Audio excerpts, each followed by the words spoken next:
que la acompañe Jesús para que también se pueda informar sobre lo que se está haciendo de integrar todo el sistema de comunicación del gobierno, del Estado mexicano, cómo va avanzando este propósito de integrar Notimex con estaciones de radio, canales de televisión que pertenecen al sector público para agruparlos y poder garantizar el derecho a la información. Ese es un buen tema y sería atender lo de Notimex y ver cómo vamos en este programa, cómo se va avanzando. Hasta hubiésemos invitado a Genaro Villamil, se nos pasó, pero tú puedes informar sobre este tema y luego Genaro ya explicar cómo se están articulando todos estos medios para que haya una mejor información, para garantizar el derecho a la información. Nos vamos por acá, empezamos. Buenos días, presidente. Preguntarle en qué consiste el plan migratorio, especialmente enfocado a niños centroamericanos. Parece que se está acelerando el proceso de retorno con ellos. Me gustaría saber su opinión sobre este tema enfocado a niños centroamericanos. Bueno, los niños migrantes tienen toda nuestra protección, es algo especial de cuidado.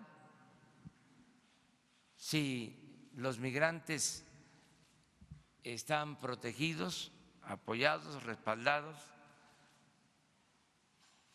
se evita que se violen derechos humanos. Con más razón estamos siendo cuidadosos de la atención a los niños. Hay hasta planes de UNICEF para este propósito.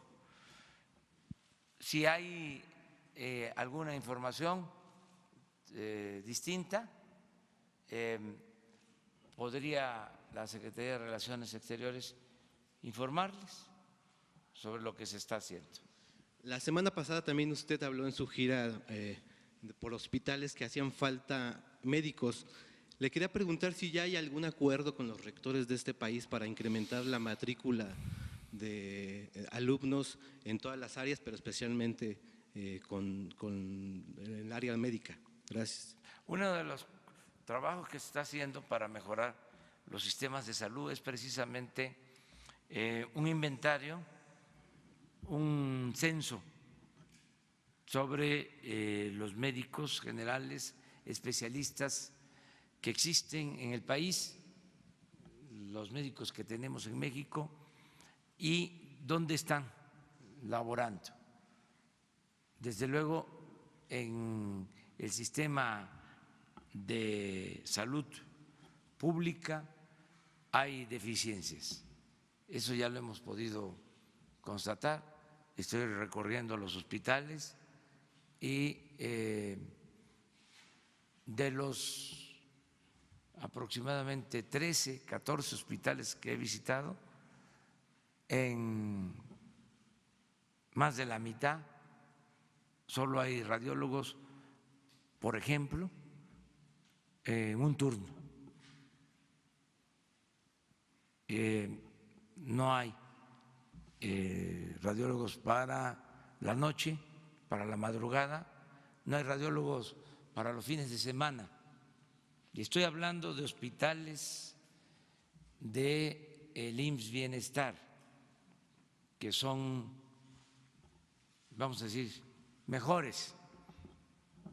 Hay otros hospitales que de plano están vacíos, que les faltan muchos médicos. Y también estoy hablando de hospitales, no de unidades médicas rurales. El hospital está ubicado por lo general, aun cuando sea un hospital rural, en un lugar de mayor población, puede ser una cabecera municipal.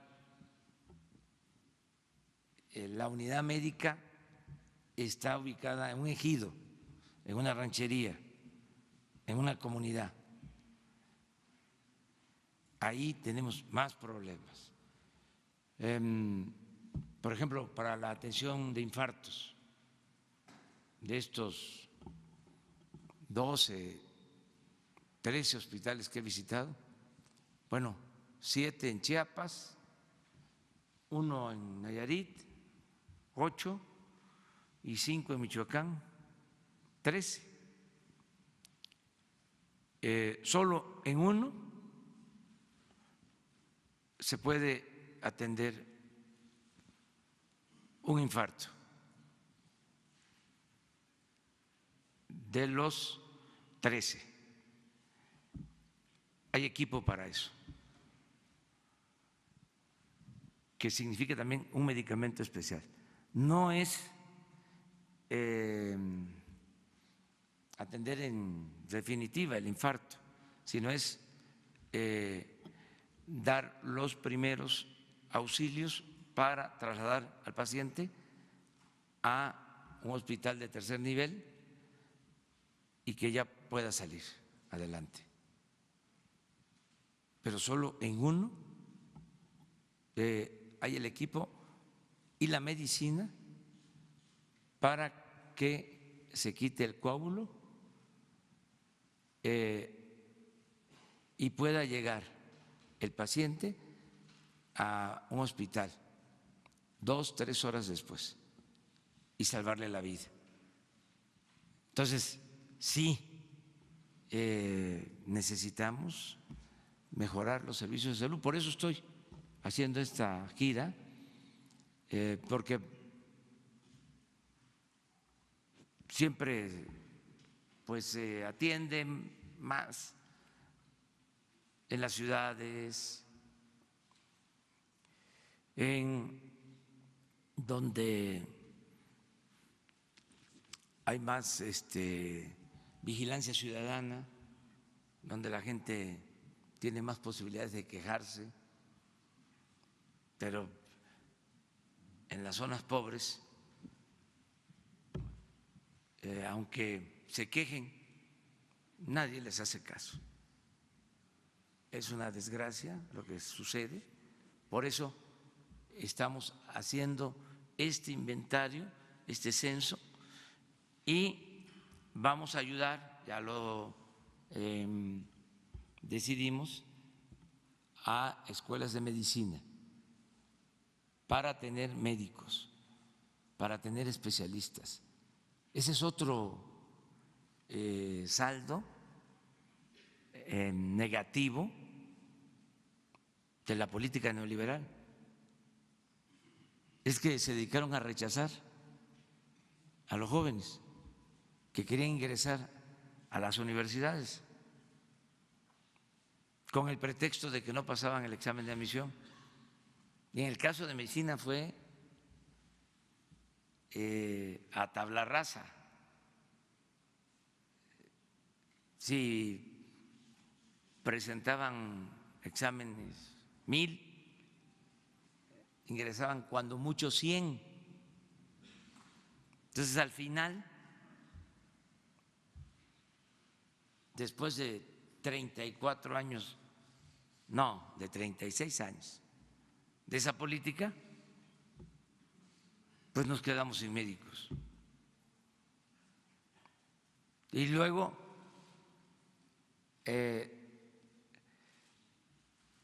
los médicos, muchos, pues no quieren ir a trabajar a comunidades apartadas, a hospitales rurales, porque se les paga lo mismo en la ciudad que en hospitales rurales. Entonces hay que pagarles más a los que están allá en Guadalupe, Tepeyac, las Margaritas, Chiapas, hay que pagarles más. Y también por el ambiente de inseguridad del país, ahora que estuve en Buenavista, aparte de que faltan médicos, Buenavista, Michoacán, no llegan pacientes por la inseguridad. En otros hospitales, de estos 13, están saturados, 80, 100 por ciento de ocupación en camas. Son hospitales por lo general de 40 camas y llenas y con problemas para atender pacientes. En el caso de Buenavista, 50% de ocupación por la inseguridad. Esa es la realidad de nuestro país.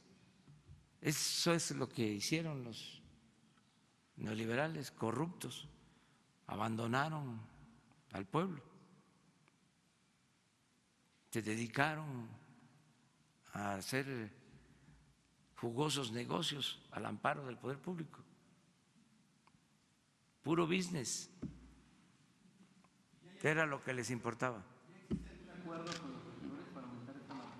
No, porque estamos haciendo ahora sí que el diagnóstico y ser precisos no es, a ver, te toca más presupuesto. Es, a ver, este es un presupuesto, este es un programa especial con este propósito. Si tienes 100 estudiantes de medicina, queremos que tengas 200 o 300. Porque además no es darle ingreso, y esto escúchenlo bien, conservadores, escúchenlo bien, no es darle ingreso a quienes reprueban, porque lo que decían es que cómo iban a ingresar con pase automático los que no tenían buenas calificaciones.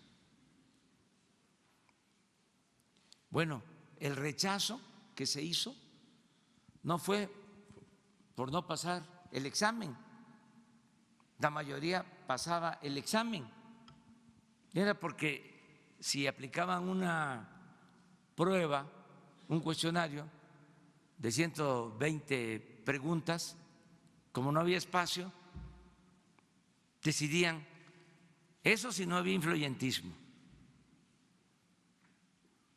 En las escuelas donde no había influyentismo, por falta de presupuesto, por falta de espacios, decían, de 120 vamos a admitir a los que contesten bien 117 preguntas de 120. Al que contesta bien o contestaba bien 116, 115, ya no entraba. Entonces, no es que no pasaba el examen, es que no había espacios ni presupuesto, porque el propósito era alentar la educación privada, que estudiara el que tuviera para pagar colegiatura. Al final creció la matrícula de escuelas privadas en un porcentaje mayor que la matrícula de escuelas públicas, pero también llegó un momento en que se estancó la matrícula de escuelas privadas, porque la mayoría de los mexicanos no tiene para pagar colegiatura, por muy baratas que sean. Los obreros, los campesinos, hay quienes ganan en la Ciudad de México 5,000 pesos al mes, y para que estudie uno de sus hijos tienen que pagar 3,000 pesos mensuales. ¿De dónde? Es un gran sufrimiento de los padres porque es lo que quieren dejarle a sus hijos y no pueden. Entonces eso no lo entendieron los tecnócratas corruptos, estos neoliberales, ni les importó. Entonces no es que entren los reprobados, que yo soy de la idea de que es preferible tener a todos en la escuela que tenerlos en la calle. Pero desde los organismos financieros internacionales dieron la orden con las llamadas reformas estructurales de que lo fundamental era la calidad de la enseñanza, la excelencia, y eso lo usaron de excusa para no invertir en la educación pública. Esa política, claro que no la vamos a seguir, eso no va a continuar. Sí nos importa la calidad, pero nos importa también la cobertura, el acceso, el que la educación sea un derecho, no un privilegio. Este es un buen tema de análisis. En el caso de la UNAM, de los movimientos, durante el periodo neoliberal se condenó a quienes se oponían al cobro de cuotas y que defendían el pase automático. A ver, vamos a analizar este asunto. Por esos movimientos, hoy la UNAM es de las universidades que tiene más alumnos pobres estudiando,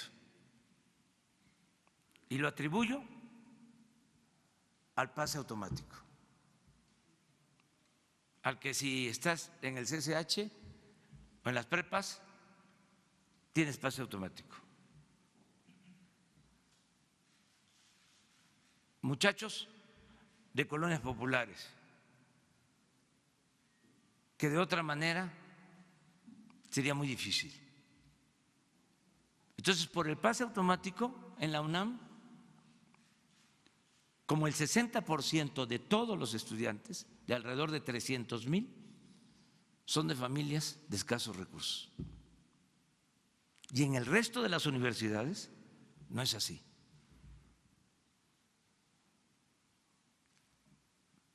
Pero voy también a destacar algo.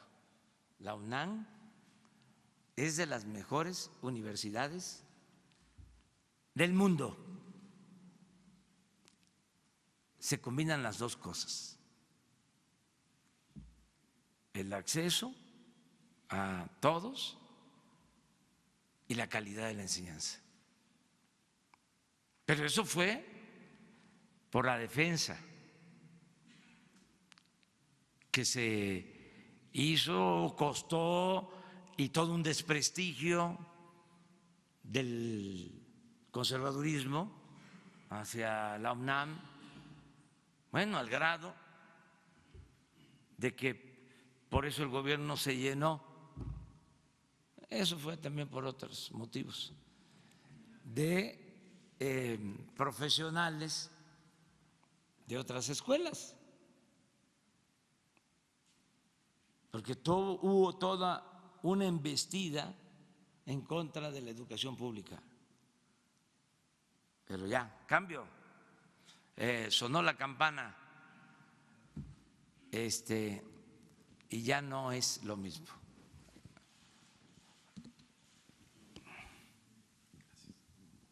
Buenos días, presidente. Misael Zavala del Universal.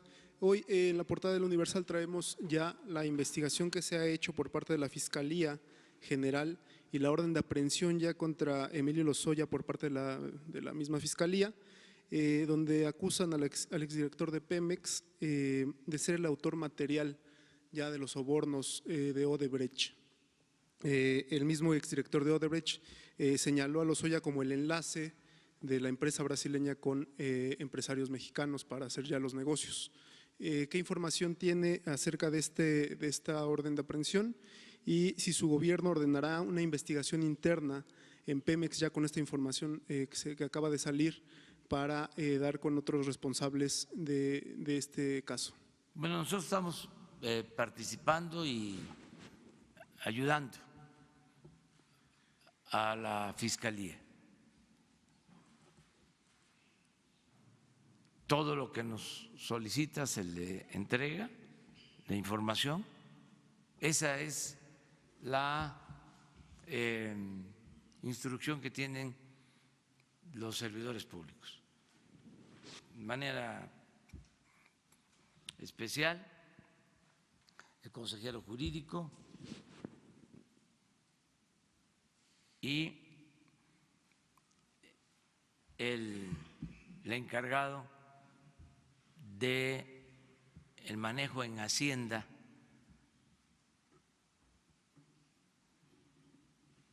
de todo lo relacionado con el movimiento de dinero, inteligencia financiera.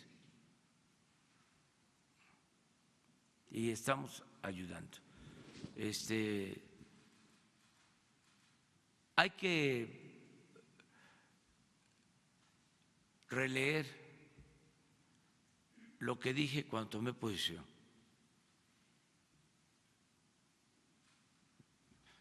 Primero, que no iba a haber persecución, que no era mi fuerte la venganza, que pensaba importante el poner un punto final, que esa era mi postura, no desatar la persecución a los responsables del saqueo y ver hacia adelante.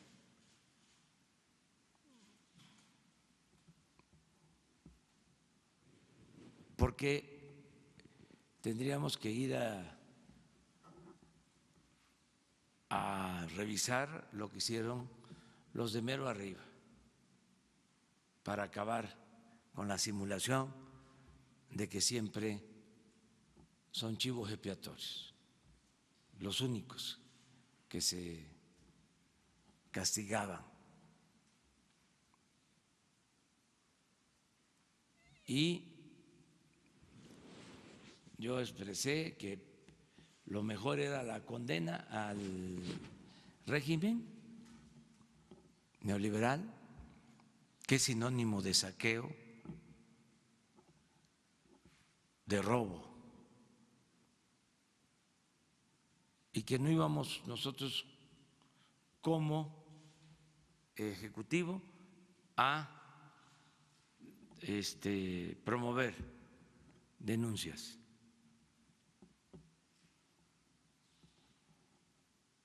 Sin embargo, también aclaré que todas las denuncias que estuvieran en curso se iban a continuar, que no íbamos nosotros a detener, a parar ninguna denuncia, que no íbamos a actuar como tapaderas.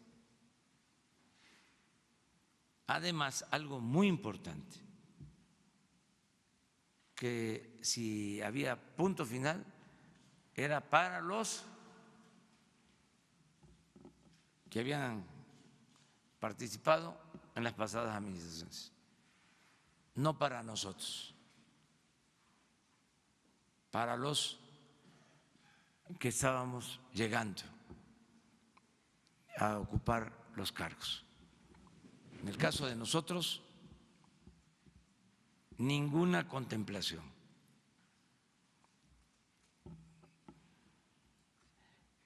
Yo voy a seguir insistiendo para que desaparezcan los fueros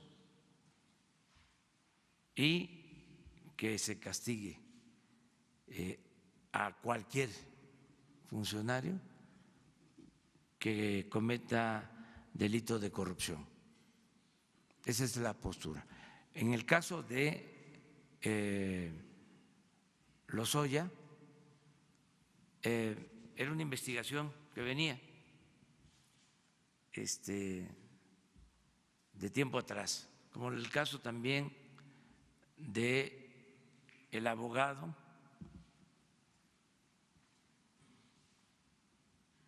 no recuerdo su Collado, y en el caso de el señor Ancira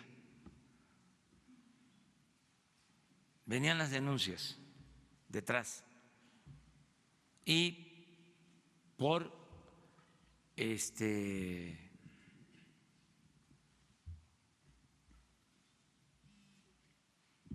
trabas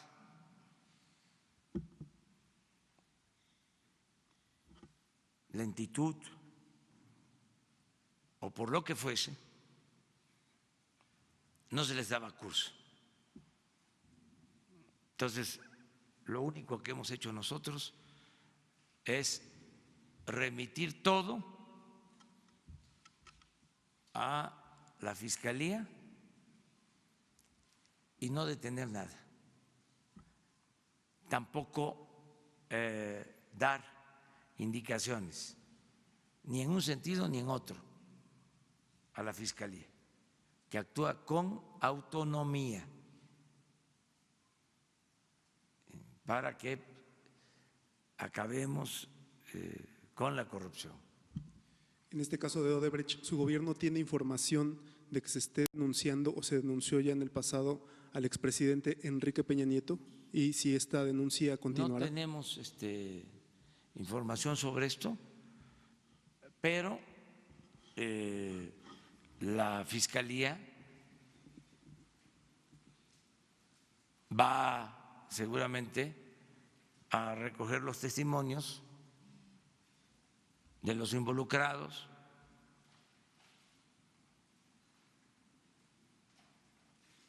y tiene que proceder legalmente. Nosotros no tenemos ninguna denuncia, ninguna prueba, nada acerca de los expresidentes. En este caso y en otros de Odebrecht.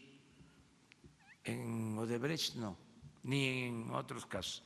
Y tengo una información de que alguno de los expresidentes debe impuestos.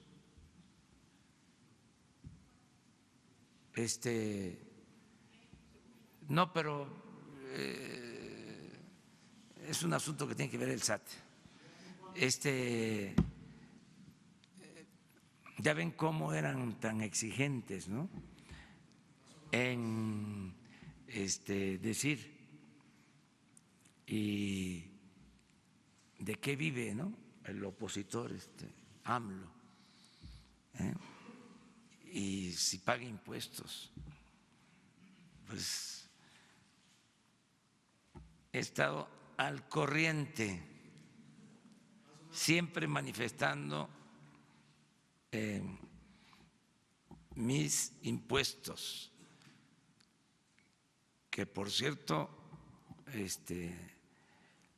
no es poco el descuento,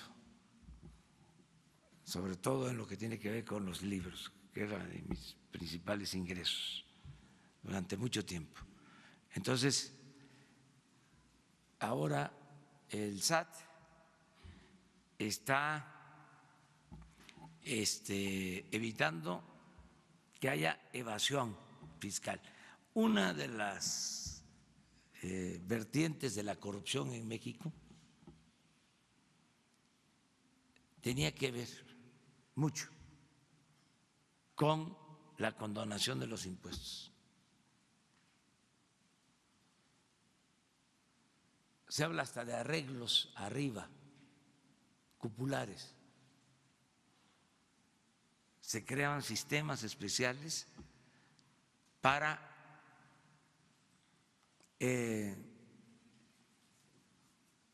reducir o no pagar impuestos. Era parte de los acuerdos de la cúpula del poder. Eso ya no aplica, pero por lo que me preguntas, no tenemos nada de información. Y finalmente, si su gobierno está en comunicación con otros países para conocer el paradero de Emilio Lozoya. Eso lo tiene a su cargo la Fiscalía. Es su trabajo de ellos. Pero también nosotros no encubrimos, no protegemos a nadie.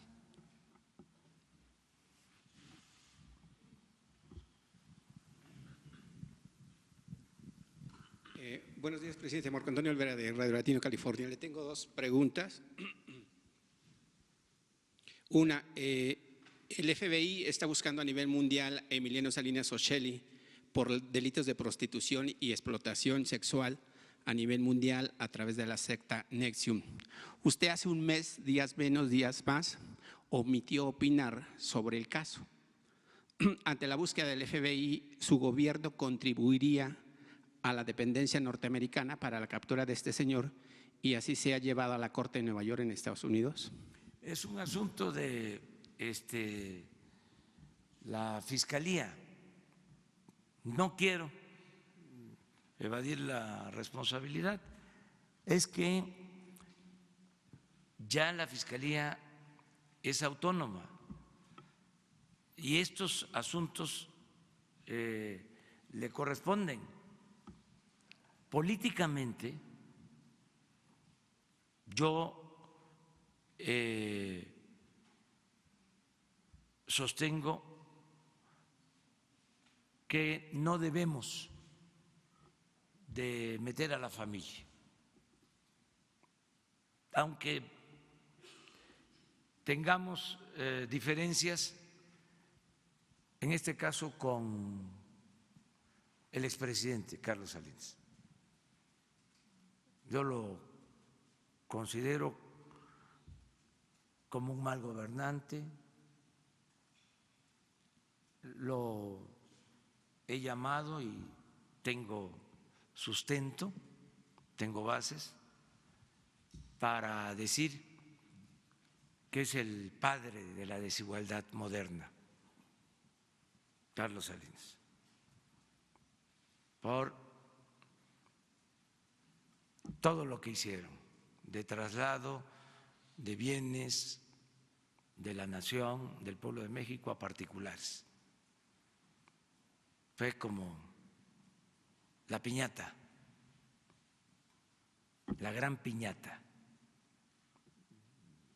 Entregaron los bancos, las empresas a sus allegados. Eso lo condeno. Pero lo de sus hijos no me meto, porque ¿qué culpa tienen ellos? Yo creo que no debemos de meternos con la familia. Es mi punto de vista. Si cometieron un delito, la autoridad competente, pero la presidencia no debe de hacer un juicio en este sentido, porque no corresponde y sería una postura política. Y no, los hijos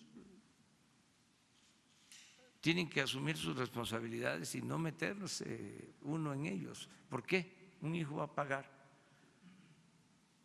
por la mala fama o la mala actuación de un padre? Además, no nos corresponde legalmente. Los hijos no, la familia no.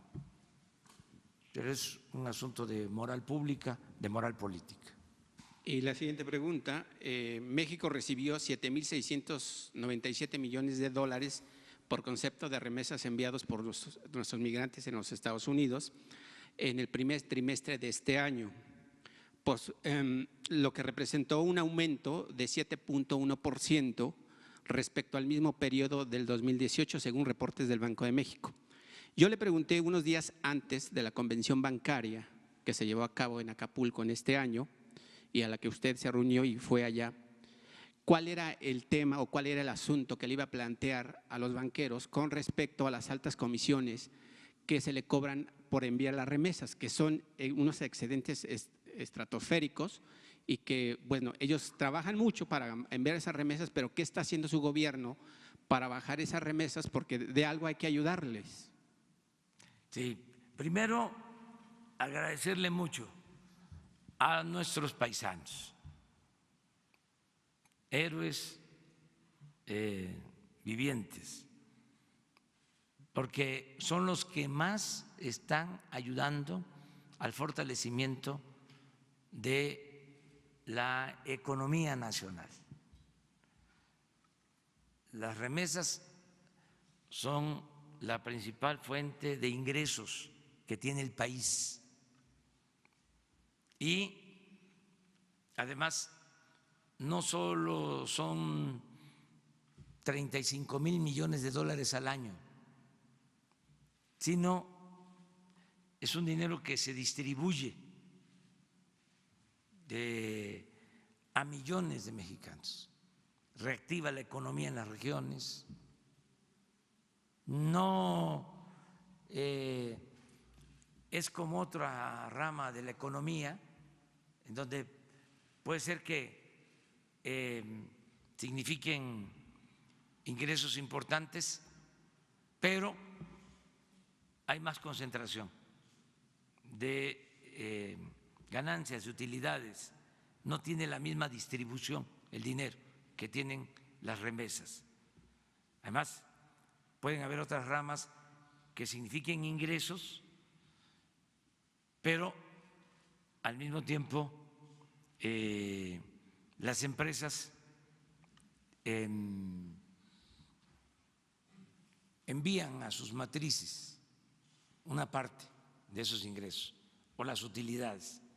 El caso de las remesas es lo que permite a miles de pueblos tener circulante, que haya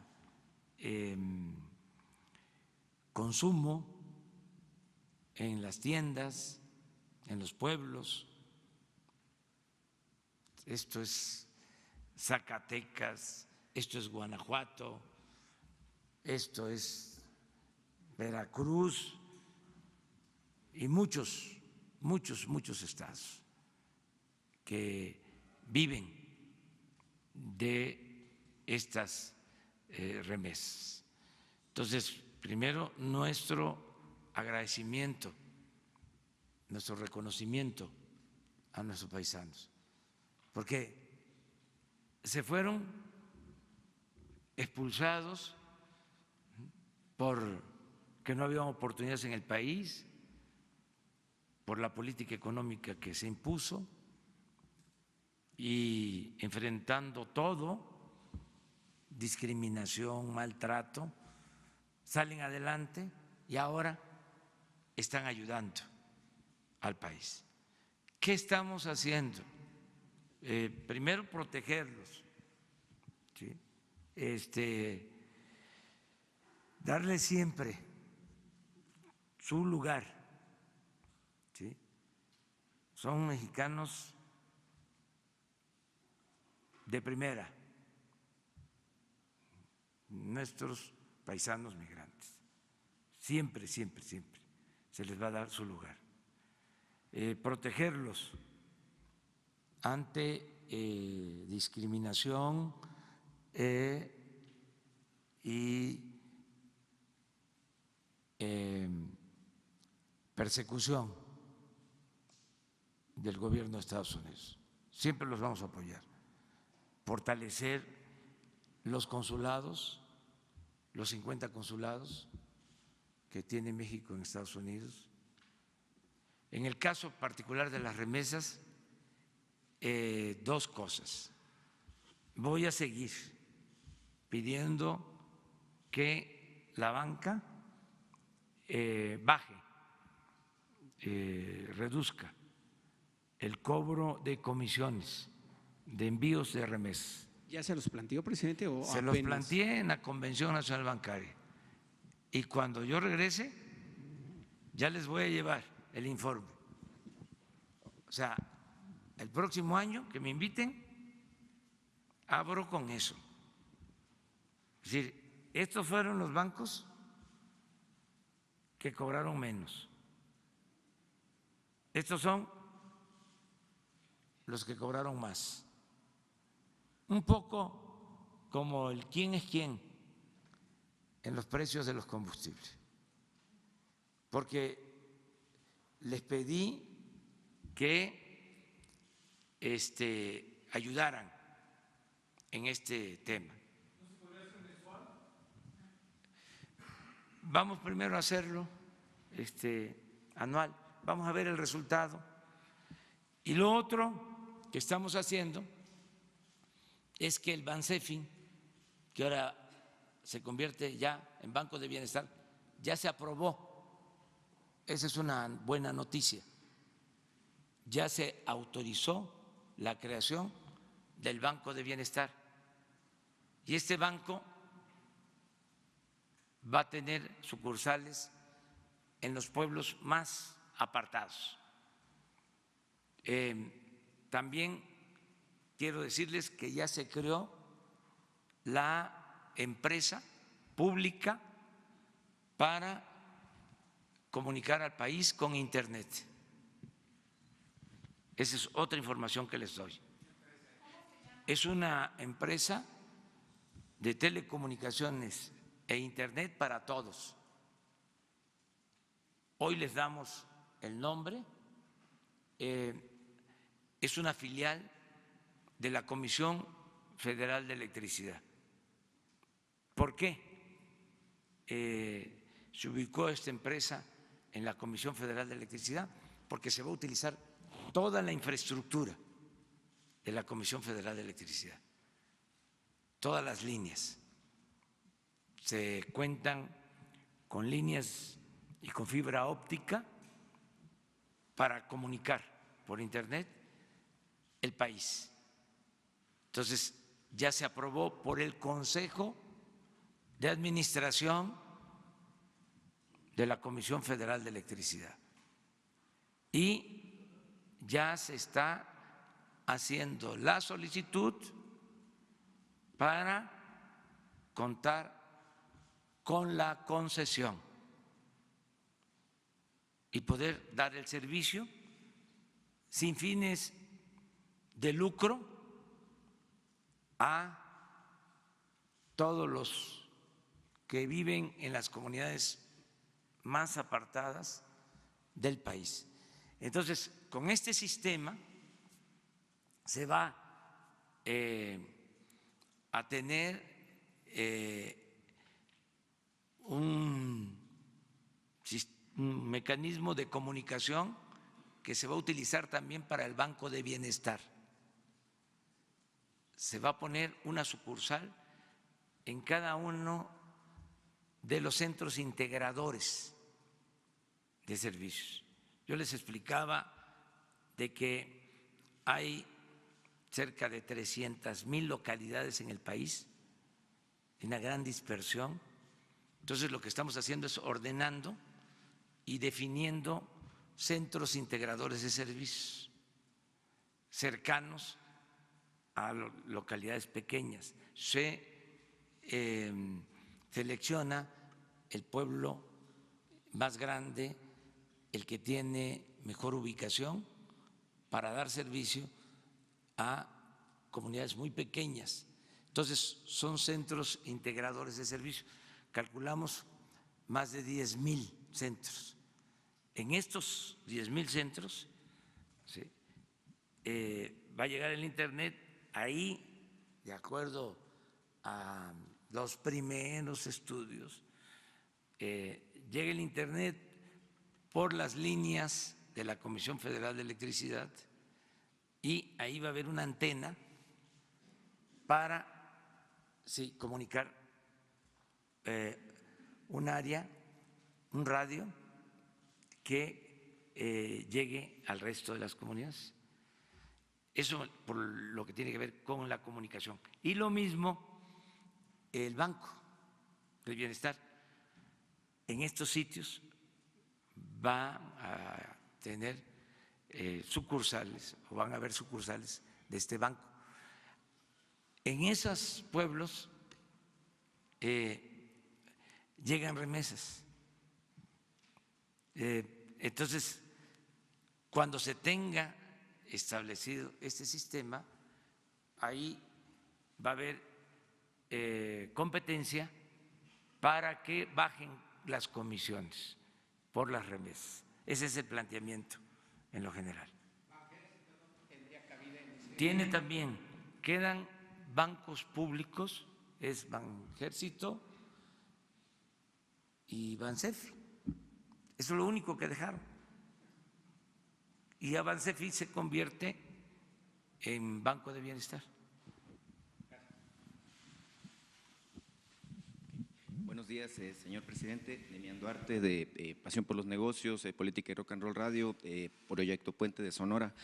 Presidente, usted sabe, porque ha estado permanentemente en nuestro estado, que Sonora, pues la minería es el principal sector de nuestra economía, representa el 25% más o menos del valor de lo que tiene nuestro estado como Producto Interno.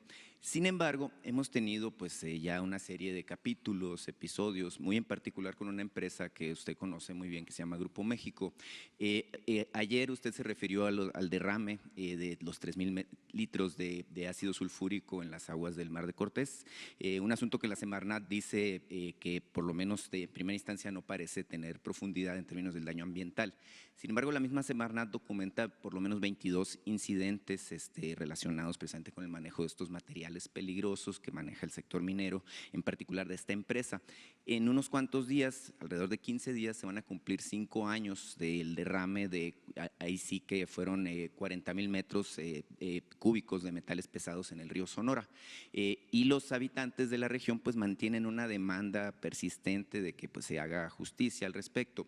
En alguna ocasión vine y le pregunté yo por el fideicomiso del río Sonora de 2,000 millones de pesos que se integró y donde, bueno, hubo un compromiso de parte de usted de hacer una auditoría y presentar los resultados. A la fecha no se conoce. Hubo ayer y antier una serie de manifestaciones en Hermosillo en contra de Grupo México. Hay personas que están pidiendo que incluso se le revoque la concesión a la empresa, en particular de la mina Buenavista del Cobre de Cananea.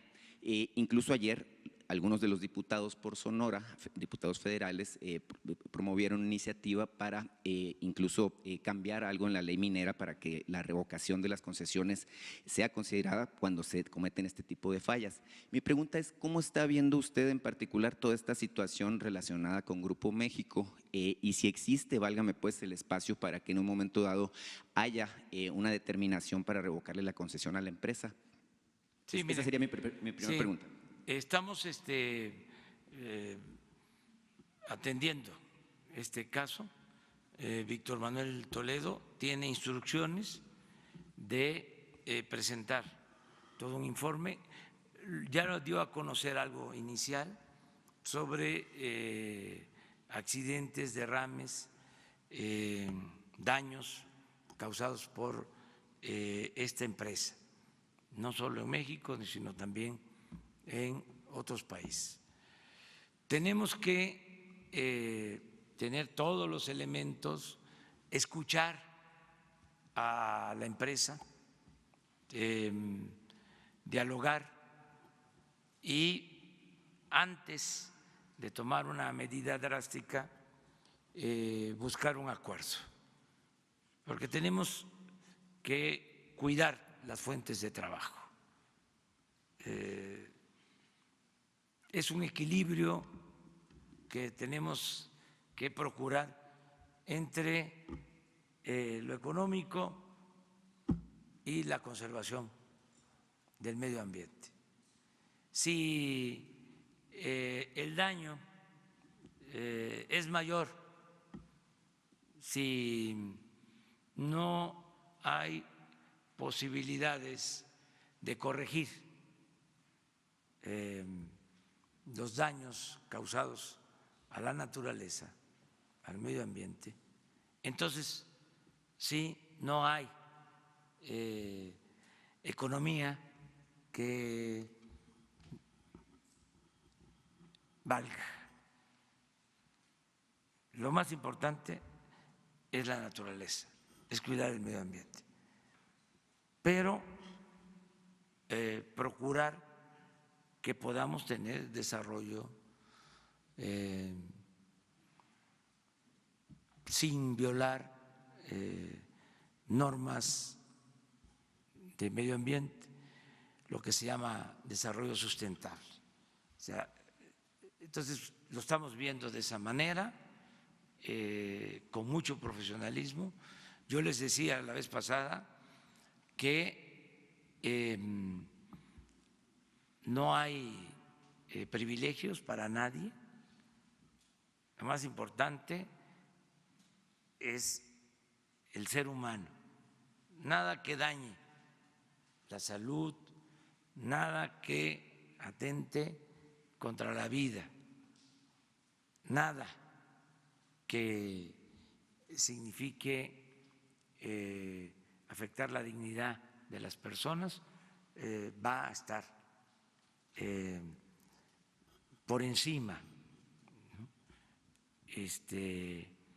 de estos bienes, de estos preceptos que tenemos que cuidar. Nada, nada, nada, nada. No hay ningún poder político, o sea, por encima de la justicia en el país. Ya no son los grupos de intereses creados los que deciden. Se está dando una separación clara entre poder económico y poder político. El gobierno representa a todo el pueblo de México y su misión principal es procurar la felicidad del pueblo. Esto significa el bienestar del pueblo. Ayer hablaba yo de que no es crecer por crecer. No vamos a crecer a costa de destruir el territorio. ¿Qué les vamos a dejar a las nuevas generaciones?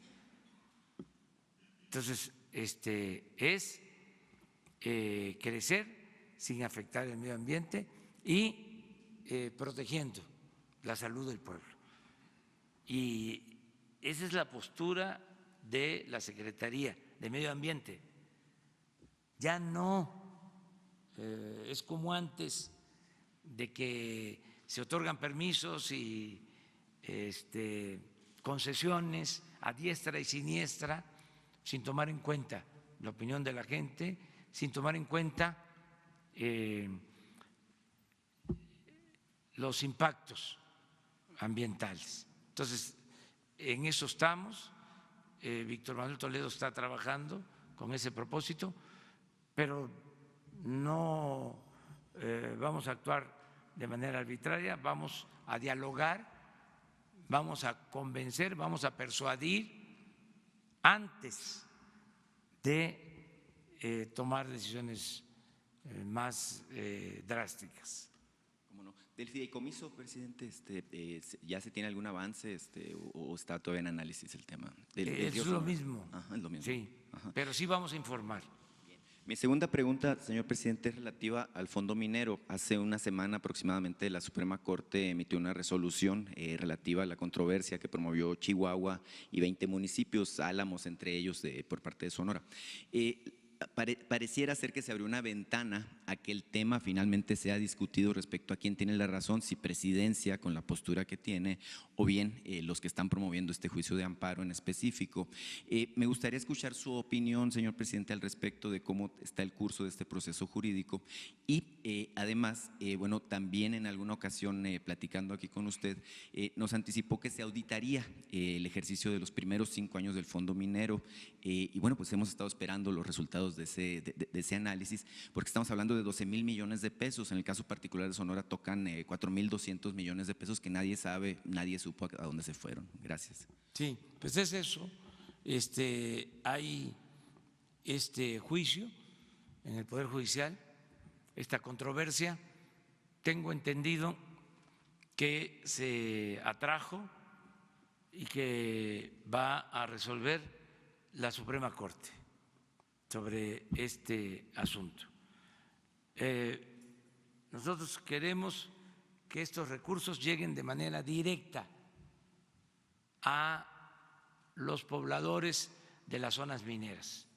No queremos que pasen por los gobiernos estatales y municipales, porque en algunos casos no se ha hecho buen manejo de estos fondos, al grado que la gente que vive en las zonas mineras ni siquiera sabe que existe este fondo. Esto me consta. He estado en pueblos mineros, les he preguntado y no hay ni siquiera información sobre el uso que le han dado a los recursos. Por eso lo que queremos es que estos fondos vayan de manera directa a la gente. Como se están entregando todos los beneficios, que no pasen por el gobierno. Es que lo que pasa por el gobierno, ahora menos, pero antes eran como gobiernos mágicos, todo lo desaparecían.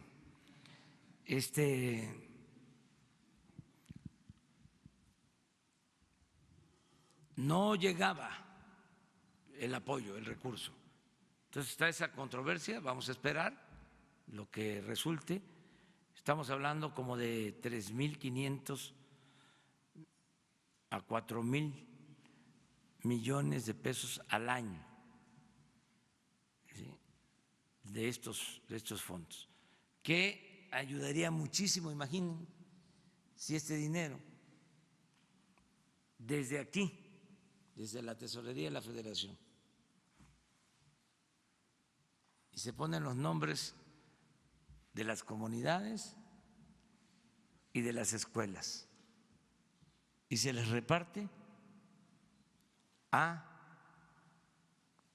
todas las sociedades de padres de familia de las escuelas de la zona minera, para que las sociedades hagan las aulas que les faltan, impermeabilicen la escuela, la pinten, que haya agua, que mejoren los baños, que compren los muebles de las escuelas donde estudian sus hijos y que la sociedad de padres de familia vigile la aplicación de esos fondos. Desde aquí se distribuyen los 3,000